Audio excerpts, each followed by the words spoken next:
Chers amis, bonjour et bienvenue à la communauté d'études quotidiennes de la Bible.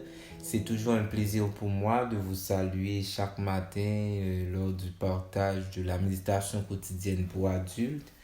En ce lundi 22 juillet 2024, nous continuons notre lecture de la méditation quotidienne pour adultes tirée du livre Dieu est ainsi, portrait de la grâce et de l'amour divin, écrit par Roberto Herrera.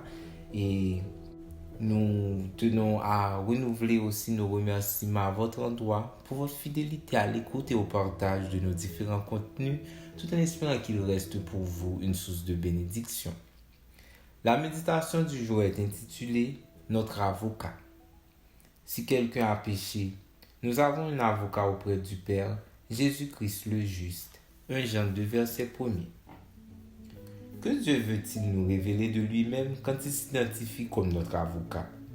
Nous savons que lorsqu'on parle de la nécessité d'un avocat, c'est parce que quelqu'un a violé la loi et que le procès de cette personne implique des arguments, des accusations et une sentence. Dieu veut que nous ne perdions pas de vue plusieurs faits sur le christianisme qui impliquent, premièrement, la connaissance des lois et leur obéissance, deuxièmement, l'existence de pouvoirs spirituels intéressés par ce à quoi nous désobéissons pour pouvoir ainsi nous accuser et tenter de nous faire condamner à mort pour toujours, c'est le rôle du procureur. Et troisièmement, qu'il est de notre côté pour nous défendre à tout moment, usant de son pouvoir en notre faveur, de sorte que la sentence ne soit pas une condamnation, mais une absolution par quelqu'un nous justifie. Le portrait de Dieu comme notre avocat nous parle de quelqu'un qui vient pour être avec nous au moment où c'est vraiment nécessaire. De quelqu'un qui nous voit dans le malheur, qui ne se contente pas de se lamenter ou de nous faire connaître ses bonnes intentions, mais qui immédiatement fait tout ce qu'il peut pour nous aider à sortir de cette situation.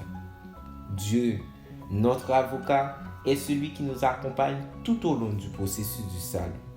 Non pas pour nous accuser, mais pour obtenir pour nous le pardon, l'absolution et la liberté. Et ce que notre avocat a de meilleur, c'est qu'il est le juste. Et plus encore, il est le juste. Cela signifie qu'il ne perd aucun procès, parce qu'il représente toujours la justice. Il répond toujours en respectant ce que requiert la loi, satisfaisant toujours à ses exigences. Et c'est pourquoi, au procès, les cas entre ses mains ont la victoire assurée. L'image de Dieu comme notre avocat n'a rien à voir avec la crainte ou l'insécurité concernant ce qui se passera lors du procès où il nous représentera. Au contraire, Dieu se présente comme notre avocat pour que, dès à présent, nous soyons sûrs que nous serons déclarés innocents et absous grâce à sa défense. Pour les enfants de Dieu, le jugement n'est pas pour condamner, mais pour justifier. Car, bien que nous ayons failli, l'avocat que nous avons auprès du Père est Jésus-Christ le juste. Merci d'avoir suivi cette méditation, tout en espérant qu'il a été pour vous une source de bénédiction. Nous vous souhaitons de passer une très bonne journée. Au revoir.